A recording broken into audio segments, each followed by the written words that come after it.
अगर अल्लाह तुम्हारी मदद करे तो कोई ताकत तुम पर गालिब नहीं आ सकती, कोई तुम पर गलबा नहीं हासिल कर सकता।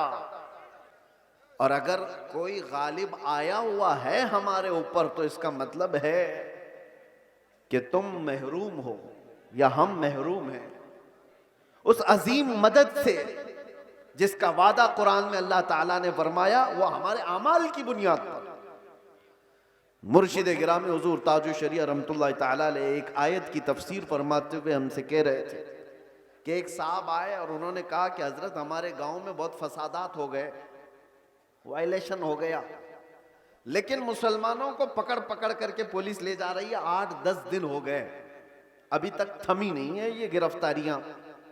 और वो बयान करते करते उन्होंने ये कहा कि ये सारी पकड़ धकड़ जो चल रही है इसकी सारी मुखबिरी मुसलमान ही करते हैं। कौन कहां किस घर में छुपा है और क्या क्या कर रहा था सब मुसलमान ही बताते हैं और आकर के इनको अरेस्ट किया जाता है। तब हजरत ने एक आयत पढ़ करके हमें बताया था, कुरान में अल्लाह फरमाता है वलन यजअलल्लाहु लिलकाफिरीना अलल मुमिनीना सबीला। अल्लाह कुरान में फरमाता है हरगिज हरगिज अल्लाह ताला काफिरों को ईमान वालों पर गलबा नहीं देगा, कभी नहीं। लन का लफ्ज है नफी ताकीद के साथ, हरगिज अल्लाह तबारक व ताला काफिरों को ईमान वालों पर गलबा नहीं देगा। हजरत फरमाते मगर ये कि किसी काफिर की मदद मुसलमान ही करे तो वो काफिर मुसलमान के रास्ते से दूसरे मुसलमान पर गलबा करेगा। बात समझ में आ रही है? एक मुसलमान को जरिया बना करके ही दूसरा कोई तुम्हारे घर पर हमला करेगा। आज के हालात पर मैं जो बात कर रहा हूं सुनो मेरे अजीजों, बहुत सारे मुसलमान अपना फ्यूचर आज बना नहीं पा रहे हैं, इनको पता ही नहीं है किसके साथ जाना है और किसका साथ देना है। हालात ऐसे हैं कि किसी और मुसलमान को गिराने के लिए एक मुसलमान किसी काफिर और मुशरिक की मदद पर भी राजी हो जाता है। यही मैं बता रहा हूं कि कभी तुम्हें कोई कौम मगलूब नहीं कर सकती जब तक कि तुम्हारे अंदर के गद्दार तुम्हें मगलूब ना करें। जब तक हमारे दरमियान मौजूद जमात के मुनाफिकीन हमारे खिलाफ ना खड़े हों तब तक कोई कौम हमें डायरेक्ट नहीं गिरा सकती। अभी 1 महीने पहले की बात मैं बताऊं, और सीनियर ऑफिसर ने मुझसे कहा कि मौलाना आप डरते क्यों हैं, आपकी कौम को कोई भी हरा नहीं सकता, ये हम जानते हैं। ये मैं सुनता था पहले, लेकिन डायरेक्ट सुना आपकी कौम को कोई कुछ नहीं कर सकता, आपकी कौम ही आपकी कौम को बर्बाद करती है, बाकी कोई नहीं कर सकता।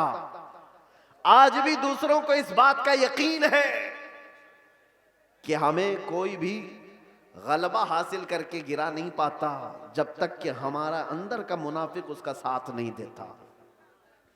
ये गद्दारों की जमात, ये मुनाफिकीन की जमात, मैं जानता हूं सैफी साहब यहां मौजूद है, मैं आपसे कह रहा हूं कि उस वक्त कैफियत क्या होती होगी। ये स्टेज पे मौजूद सारे उलमा, हमारी बिरादरी, उलमा बिरादरी, हम गिरफ्तार होकर के 200 लोगों के दरमियान हैं, पहरेदारी में कोई कसर नहीं छोड़ी जा रही है, कोई कसर नहीं छोड़ी जा रही है। सारे इर्द गिर्द हमारे अतराफ कुर्सियां लगाकर बैठे और सवालात पे सवालात, सवालात पे सवालात। और उस वक्त इन्वेस्टिगेशन करने वालों को कुछ लोगों के मैसेजेस आते हैं और कहते हैं ये मौलाना से ये भी पूछो, ये भी पूछो। क्लिपें हमारी काट काट करके भेजी जा रही हैं तकरीरों की कि इन्होंने यहां पर ये कहा, इन्होंने यहां पर ये कहा। वो बेचारे सवालात करने वाले वो कहते हमको तो आपके बारे में उतना मालूम नहीं था, ये इतनी सारी चीजें आ रही हैं, मैंने पूछा नहीं कौन है, लेकिन सामने वाले ने बताया कि फलां पीर साहब हैं, फलां मौलाना साहब हैं। मैं जानता हूं मेरे अजीजों, मैंने इससे कबल बड़े जज्बात में कहा था, वो भी जानते होंगे जिन्होंने ये सब काम किए हैं हमारे दिल पर क्या गुजर रही थी उस वक्त, हमने सब अल्लाह उसके रसूल पर छोड़ दिया। लेकिन एक बात याद रखना, गद्दारों की जमात से कहता हूं, कल क़यामत होनी है और बारगाह मुस्तफा में हमें भी खड़ा होना है और तुम्हें भी खड़ा होना है। देखा जाएगा कि तुम किसके साथ खड़े होते और हम किसके साथ खड़े होते। देखा जाएगा।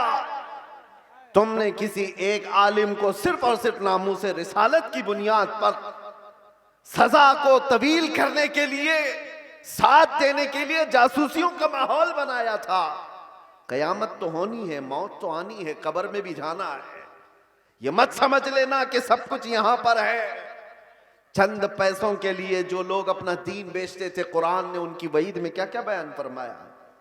ये वो लोग हैं जो यहूदी उलमा थे, यही तो किया करते थे। मालदारों को खुश रखने के लिए वो दीन का निजाम बदल दिया करते थे।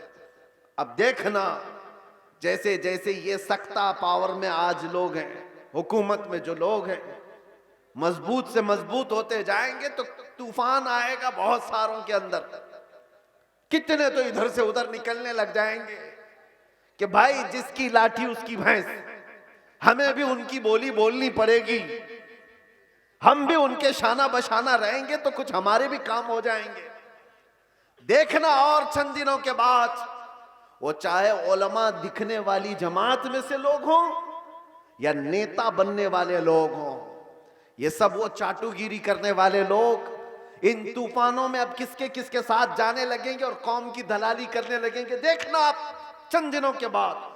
और ऐ कौम के गयूर नौजवानों, मोहब्बत मुस्तफा पर और नामूसे मुस्तफा पर तुमने जज्बात में आकर के जो नारे लगाए, इनका पास व लिहाज रखना।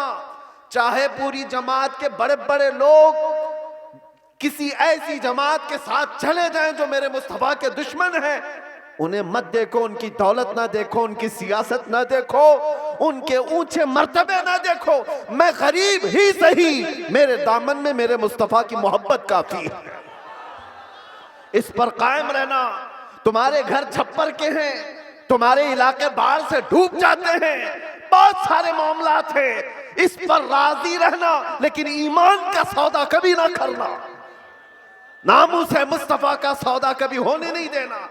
ऐसों की जमात से अपने आप को बचाए रखो जो दीन का सौदा करते हैं। मेरे अजीजों, एक बात मैं कह रहा था, मौलाना अभी जो चंदा कर रहे थे एक मस्जिद ही के लिए, लोग मजाक उड़ाते हैं हमारा। सुन्नियों के जलसे देखो चंदे कर रहे होते हैं। हर भाई करेंगे ही ना, हमारे पास सऊदी रियाल थोड़ी ना आते, हम तो गरीबों से ही बना रहे हैं जो कुछ भी बना रहे हैं। हमारे पास कौन सी हुकूमत है? ना सऊदी है, ना कतर है, ना कुवैत है, कुछ नहीं है। हो सकता है तुम्हारे पास डॉलर भी आते हो, रियाल भी आते हो, पाउंड भी आते हो, तुम्हारे आकाओं से सब आता होगा। ये गरीबों की बस्ती में जो आता है इनकी मेहनत मजदूरी की कमाई से ही आता, और इसीलिए रियालों पर पलने वालों से डर कौम को, दुनिया को नहीं है। इन गरीबों की बस्तियों से लोगों को डर है कि इनकलाब पैसे के लालचियों से नहीं आता, ये ईमान पर जिंदा रहने वाली गरीब कौम से इनकलाब आता है। गुरबा से दुनिया डरती है। आपको पता है कैसर और किसरा की ताकत का अंदाजा लगा सकते हो? कैसर कहते थे रोम के बादशाह को, किसरा कहते थे ईरान के बादशाह को। ये उस जमाने की बात कर रहा हूं जब तकरीबन पूरी दुनिया में दो बड़े सुपर पावर हुकूमतें थीं। Super power, Persian empire, Roman empire. Roman empire कैसर, पर्शियन एम्पायर किसरा। ये मेरे मुस्तफा करीम सल्लल्लाहु ताला अलैहि वसल्लम के जमाने की बात कर रहा हूं। और जब हुजूर पाक के जमाने से थोड़ा सा जमाना आ गया, सिद्दीक अकबर का, फारूक आजम का, मदीने से ये सहाबा की जमातें निकली थी और ये बात कर रहे थे कैसर और किसरा से मुकाबले की। सोचो, सीमांचल के गरीब लोग, बस्तियों में रहने वाले जिनके यहाँ पक्की सड़क भी ना हो, और वो गांव के रहने वाले अगर ये कहे हम अमेरिका से लड़ने वाले हैं, रशिया से लड़ने वाले हैं, तो दुनिया मजाक ही तो करेगी। दुनिया क्या कहेगी? अरे तुम्हारे छप्पर के घर हैं और तुम बात कर रहे हो सुपर पावर से लड़ने की। बिला तशबीह बिला तमसील, सहाबा कराम जिस वक्त ये बात कर रहे थे कि कैसर और किसरा को भी हम फतह कर लेंगे, रोम और ईरान को भी फतह कर लेंगे, मक्का वाले ठट्टा मार करके हंसते थे।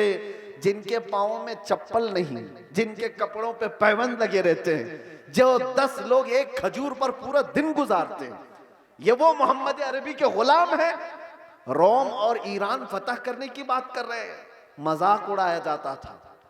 लेकिन तारीख की सच्चाइयां बताती हैं वो मजाक करने वाले देखते रह गए, देखते रह गए। सहाबा की जमाअत, वो फाका कशी पर रहने वाले, एक पैबंद लगा जुब्बा पहनने वाले, बगैर चप्पल के कई कई लंबे मील तक सफर करने वाले सहाबा जब निकले थे तो कैसर और किसरा को घुटने टेकने पर मजबूर कर दिया था।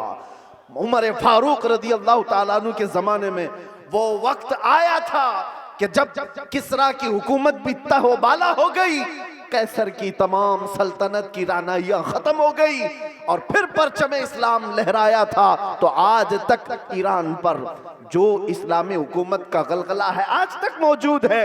मैं आपसे कहता हूं कि दुनिया ने हमेशा ये देखा है मोहम्मद अरबी सल्लल्लाहु ताला अलैहि वसल्लम के गुलामों में इनको कमजोर देखा गया है, इनको गरीब देखा गया है, फटे पुराने कपड़ों में देखा गया है, उलझे बालों में देखा गया है। लेकिन जब इस कौम को जलाल आता है तो बड़ी बड़ी हुकूमतों के तख्ते पलट जाते हैं। इसी को इकबाल ने कहा था, इसी को इकबाल ने कहा था, निकल करके सहरा से जिसने उलट दिया था तख्ते रोमा को, सुना है कुदसियों से मैंने कि वो शेर फिर होशियार होगा।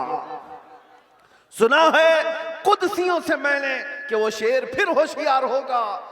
ऐ सुन्नियों, घबराने की जरूरत नहीं, मायूस होने की जरूरत नहीं, अपने आमाल बदलने की जरूरत है, अपने अखलाक बदलने की जरूरत है, ईमान की मजबूती लाने की जरूरत है।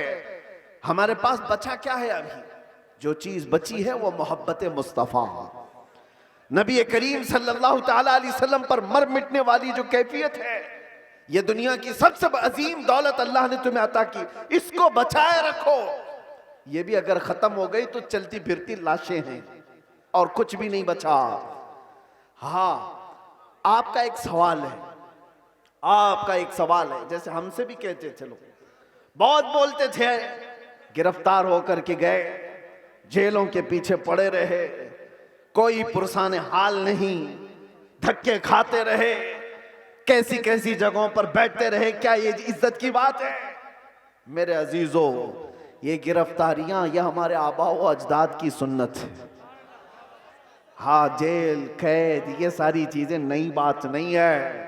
तारीख उठा करके देख लो तो बड़े बड़े बुजुर्गान दीन इस मंजिल से गुजरते चले गए और सब, ये तो छोटी मंजिल है, इससे बड़ी मंजिल फांसी की आती है।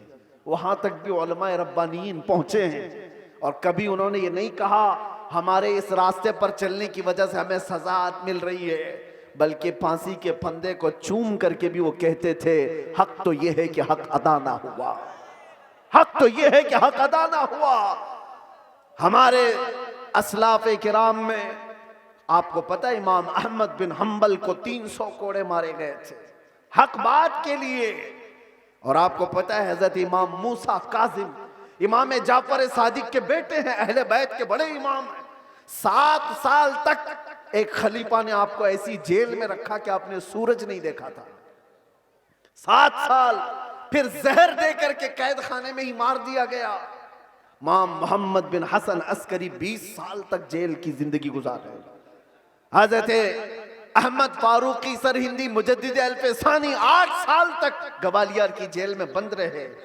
अल्लामा किफायत अली काफी, इनायत अहमद काकोरवी, फजले हक खैराबादी, ये वो उलमाए रब्बानीन हैं जो अपने हक बयानी की बुनियाद पर जेल की सजाएं काटते रहे। लेकिन ये बात इसलिए मैं कह रहा हूं, जेल की सजाएं काटने के बाद न दीन पर कुछ फर्क आया, न ईमान पर कुछ फर्क आया, इसलिए कि हमारा मानना यह है इस्लाम जिंदा होता है हर करबला के बाद। इस्लाम जिंदा होता है हर करबला के बाद। कुर्बानियां अगर देने का वक्त आए तो कुर्बानियां दोगे या नहीं दोगे? हुजूर पाक सल्लल्लाहु ताला अलैहि वसल्लम के नाम पर आजमाइशें आएंगी तो उन आजमाइशों के लिए तैयार रहोगे कि नहीं रहोगे?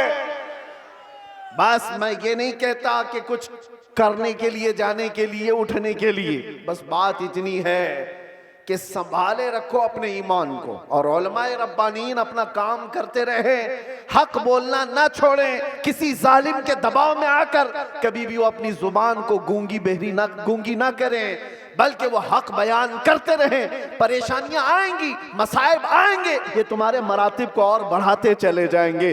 किसी सेठ की चापलूसी में हक बयानी से आप दूर ना भागें, इसलिए कि सेठ न तुम्हें रिस्क देता है, न तुम्हें हयात देता है।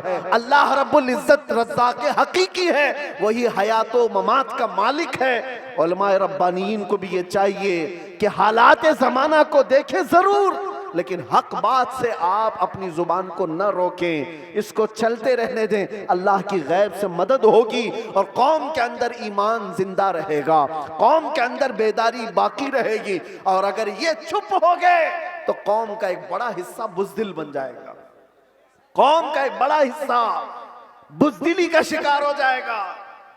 चंद उलमाए रब्बानीन ही सही, इन्हें चाहिए कि वो अपनी कुर्बानियों के लिए तैयार रहें। हमने रोटियां बहुत खाई हैं हुजूर के नाम पर, जलसे बहुत कर लिए हैं। लोग उलमा को आज जो नवाजते हैं, चाहे वो एक नजराने का छोटा सा लिफाफा ही क्यों ना हो, ये ना समझें कि आपकी टोपी दाढ़ी की वजह से, बल्कि मुस्तफ़ा करीम की निस्बत की वजह से सारी कौम आपको नाइबे रसूल समझती है। हुजूर के नाम पर हमें मिल रहा है, खा रहे हैं।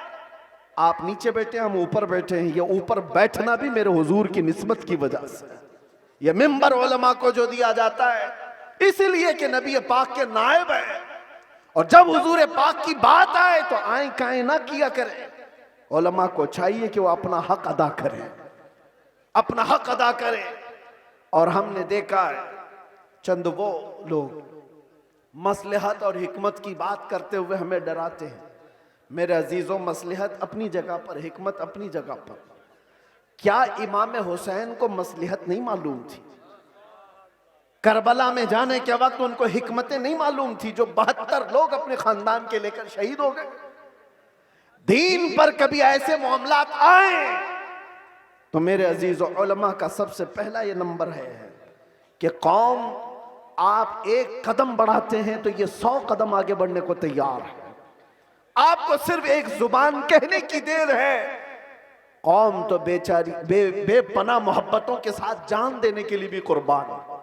मैं अक्सर एक बात कहा करता हूं, आज से 4 साल पहले मैंने दिल्ली में उस पाखंडी को जो मुबाहले का चैलेंज किया था, और आपको पता है हमारा ऐलान पूरी दुनिया भर में फैला था कि हम आग में कूदने जा रहे हैं। लेकिन उस वक्त मुंबई का एक नौजवान मेरे पास आकर कहा था, जो कोई बामल नहीं दिखता शक्ल से, हाँ दाढ़ी में भी डिजाइन, सर में भी डिजाइन, फटी जीन्स पहना हुआ, उसने कहा था कि हजरत मुफ्ती साहब, मैंने सुना है आपका ऐलान, आप दिल्ली जा रहे हैं आग में कूदने। मैंने कहा आपको क्या है उससे? उसने कहा आप जब भी जाना हो तो मुझे ले जाएं, पहले मैं कूदूंगा। चेहरा देखो, हुलिया देखो पूरा। मैं ये कहता हूं उलमाए रब्बानीन से, हमें सिर्फ कहने की देर है, सारा महाज कौन संभालेगी? सारा महाज। हमने सिर्फ ऐलान किया था, बच्चा बच्चा तैयार खड़ा था। ये जज्बा है मोहब्बत मुस्तफा की बुनियाद पर। उस दिन मेरे आंखों में आंसू आ गए थे उस नौजवान को देखकर। उसने कहा था मैं मस्जिद में ज्यादा आता नहीं, आपके करीब आया नहीं ज्यादा, लेकिन इतनी बात है कि हुजूर से मोहब्बत जरूर करता हूं, और जब उनकी बात आई है तो जान भी दे सकता हूं। मैं आपको बताऊं, उसी नौजवान को देखकर आंखों में आंसू आए। बारगाह मुस्तफा में मैंने अर्ज किया था, या रसूल अल्लाह, आपकी ये उम्मत गुनहगार हो गई, गद्दार नहीं है, गद्दार नहीं है, गद्दारी नहीं करती। तो मेरे अजीजों, इसी चीज को मैं कहता हूं, थोड़ी सी लौ देने की जरूरत है। उलमाए रब्बानीन हक बयान करें, कौम को सही सलीके से चलने का उनको निशाना दिया करें, फिर देखें इनकलाब आएगा, जरूर आएगा। हमें आज ये पता ही नहीं है किसके साथ जाना है, किसके साथ बैठना है, किसके साथ उठना है। जो देखा उसकी तरफ चल पड़े। ऐसा नहीं होता। उम्मत मुस्तफा तुम खैर उम्मत हो, हर कोई तुम्हारा आइडियल नहीं बन सकता, हर कोई तुम्हारा रोल मॉडल नहीं बन सकता। तुम्हारा रोल मॉडल खालिद बिन वलीद हो सकता है, तुम्हारा आइडियल सलाहुद्दीन अय्यूबी हो सकता है।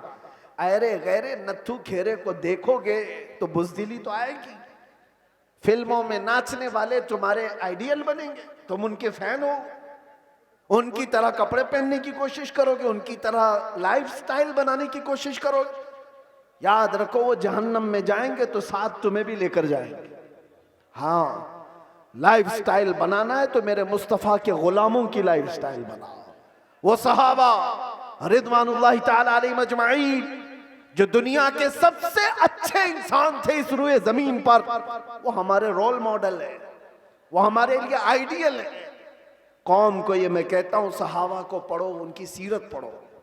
रोजाना इंटरनेट का जमाना है, सर्च करो मेरे नबी पाक सल्लल्लाहु ताला अलैहि वसल्लम के सहाबा की सीरत। आज से ये पाबंदी कर लो कि कम से कम 100 सहाबा की सीरत, उनकी तारीख में पढ़ के रहूंगा। मेरे अजीजों, मिल जाएगा आपको सब कुछ, और फिर देखना आपकी जिंदगी में इनकलाब कैसे आएगा, कितनी चेंजिंग आएगी, कितना बदलाव आएगा। 24 घंटे में 18 घंटे तो फेसबुक के रील्स वगैरह देखने में गुजार देते हो, इंस्टा के रील्स देखने में गुजार देते हो, फेसबुक के वीडियोस देखते हुए यूट्यूब में मगन रह जाते हो। काश उसका आधा वक्त तुम रसूलुल्लाह के दीवानों को पढ़ने में लगाओ, फिर किसी और चीज की तुम्हें जरूरत ही नहीं। मेरे अजीजों, इतने बड़े जलसों की भी तुम्हें हाजत नहीं पेश आएगी। तुम अपनी जिंदगी को मेरे नबी पाक के गुलामों को पढ़ करके खुद समझ जाओगे, क्योंकि मेरे आका ने फरमाया अस्हाबी कन्नुजूम बिअय्यिहिम इक्तदैतुम इहतदैतुम। मेरे सहाबा सितारों की मानिंद हैं, तुम जिसकी भी पैरवी करोगे हिदायत पा जाओगे, जिसके पीछे भी चलोगे तुम हिदायत पा जाओगे। आज के हालात की बुनियाद पर बुज़दिली जो आ रही है उसको खत्म करने की मैं बात कर रहा हूं, दोनों तरफ, यहां से भी और वहां से भी, दोनों जगह से। और उन सेठों से भी मैं कहता हूं जिनको अल्लाह ने थोड़ा माल दिया है, तुम अपने माल का गलत इस्तेमाल ना करो। और किसी के पास माल आ गया है तो सबसे पहला वो क्या काम करता है, उलमा पे हुकूमत जमाने की कोशिश करता है। वो चाहता है कि सारे मौलाना मेरे इशारे पर चले। ये सारे सेठों का मिजाज बनता चला गया। मौलाना साहब मस्जिद में वही बयान करेंगे जो मैं चाहूंगा। तुम्हारा दीन चलाओगे कि मेरे मुस्तफा का दीन? और जिन लोगों का ऐसा मिजाज बनेगा वो मेरे मुस्तफा की शरीयत नहीं चला रहे, अपनी तबीयत चला रहे हैं, उनका ठिकाना भी बहुत बुरा होगा। वो अंजाम समझ करके चले। माल आने के बाद, पैसा आने के बाद उलमा की जुबानों को रोक लगाने के लिए अपने माल का, अपने पावर का इस्तेमाल ना करें। हाँ, उनसे रिक्वेस्ट करें, इल्तिजाएं करें कि आप इस मौजू पर कहें, इस मौजू पर, लेकिन बंदिशों के साथ।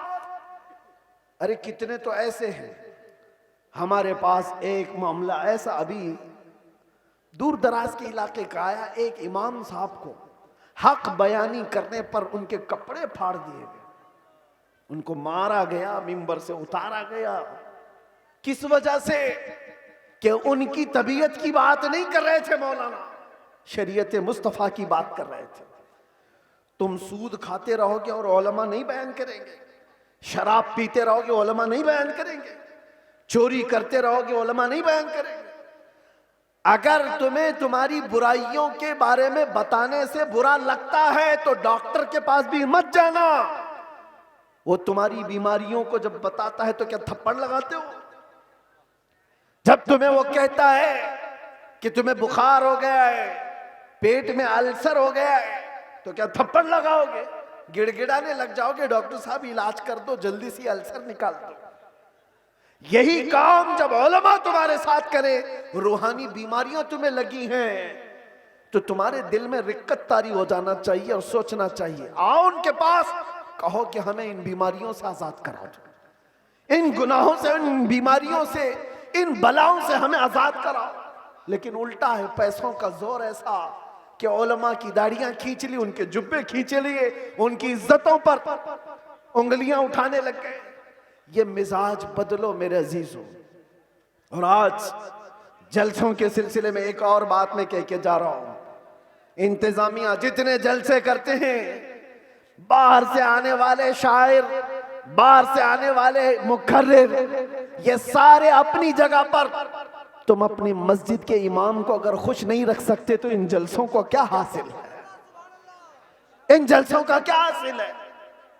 लाखों रुपए जमा करते हो और ये सब पे खर्चा करते हो। मस्जिद का इमाम 5,000 के लिए तरस जाता है। मोहल्ले के इमाम को समझते हो कि ये तो घर की मुर्गी है, दाल बराबर, इसको तो चलाया जा सकता है। वो तुम्हारे साथ साल के पूरे दिन रह रहा है, हम तो आधा घंटा 1 घंटा आकर के जा रहे हैं। जो साल भर तुम्हारे साथ खिदमतें कर रहा है उसका दिल ज्यादा खुश रखो।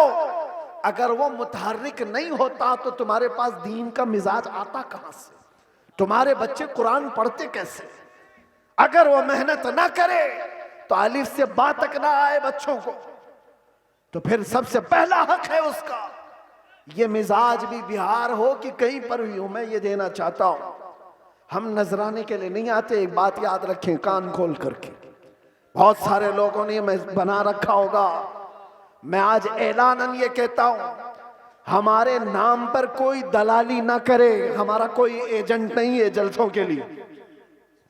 हम तारीख के लिए बहुत सारे लोग फोन करते हैं, और कितनी हमारे पास ऐसी खबरें आई कि फला ने तारीख दिलाने के नाम पर 50,000 ले लिए, 1 लाख ले लिए। कौम से मैं कहता हूं किसी को 1 रुपया भी देने की जरूरत नहीं। अल्लाह रब्बुल इज्जत ने हमें जितना अता किया वो बहुत है, बहुत है। मैंने जलसों को कभी भी जरिए माश नहीं बनाया है। अल्लाह शाहिद है, अल्लाह शाहिद है। किसी भी जगह हमने कभी कोई डिमांड नहीं किया। हाँ, खुशियों के साथ, मोहब्बतों के साथ लोगों ने जो दिया रख लिया, अलग बात है। कभी किसी से तकाजा किया हो तो मेरे सामने खड़ा होकर के बता दे। कभी नहीं। ये बात इसलिए कर रहा हूं कि अल्लाह तबारक व तआला ने जो अता किया वो बहुत है। हम अपने पैसे से सफर का खर्चा भी निकाल सकते हैं और आकर के बगैर किसी चीज के जा भी सकते हैं। हमें किसी चीज की हाजत नहीं। लेकिन आज से मैं कहता हूं, मकामी उलमा को पहले खुश रखो।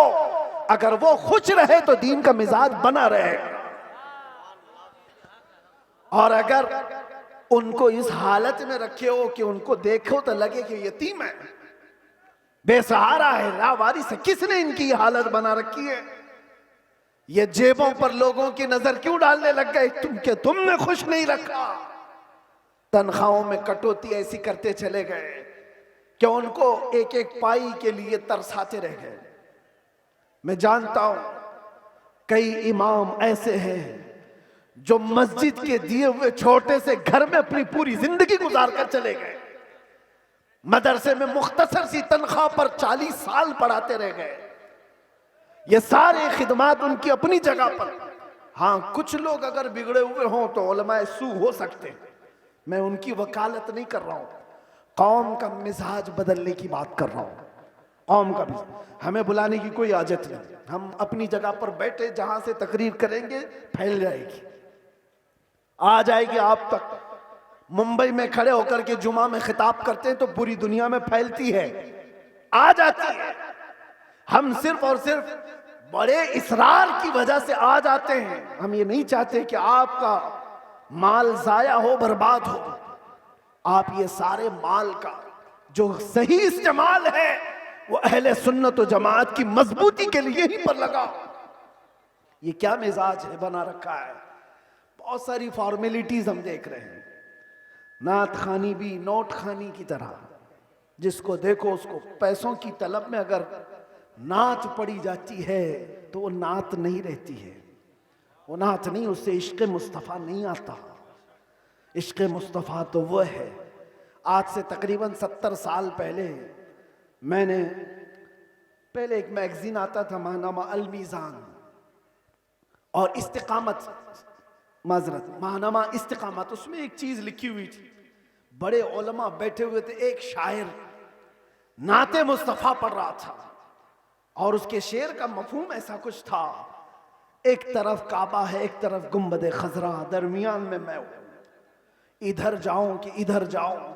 18 मरतबा उसने एक ही मिसरा पढ़ा, 18 मरतबा।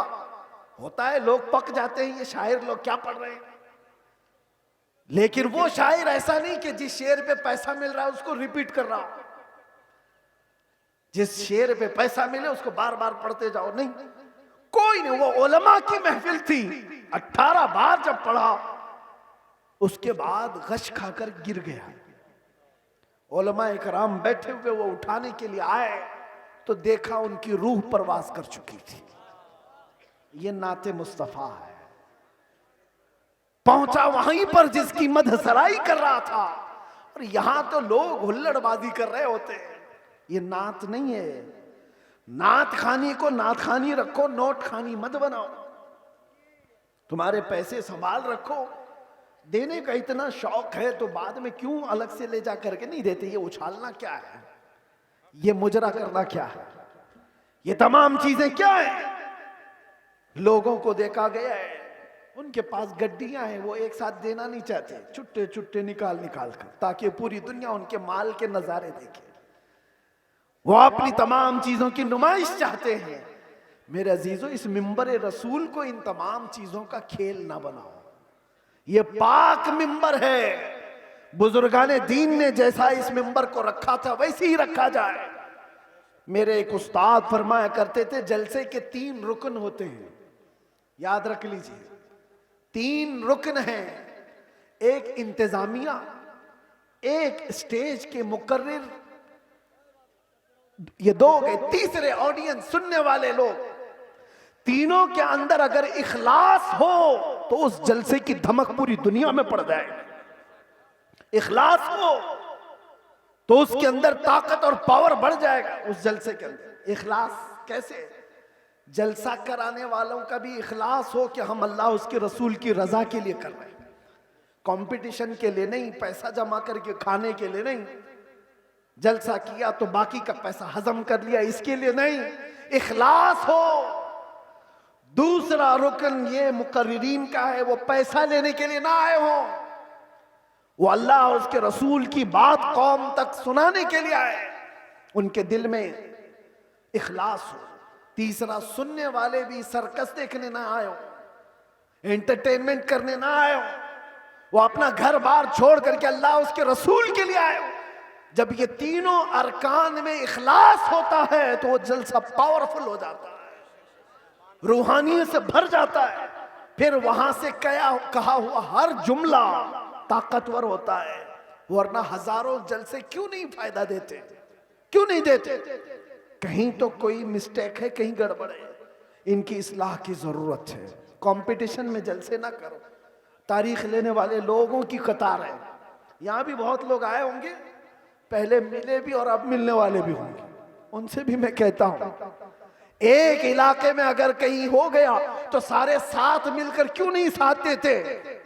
नहीं हजरत, हमारा गांव अलग है, हमारा गांव अलग, उसी गांव में तारीख दो। नहीं हजरत, हमारी कमेटी अलग है, कमेटी भी अलग करना चाहती है, गांव भी अलग करना चाहता है। किस लिए?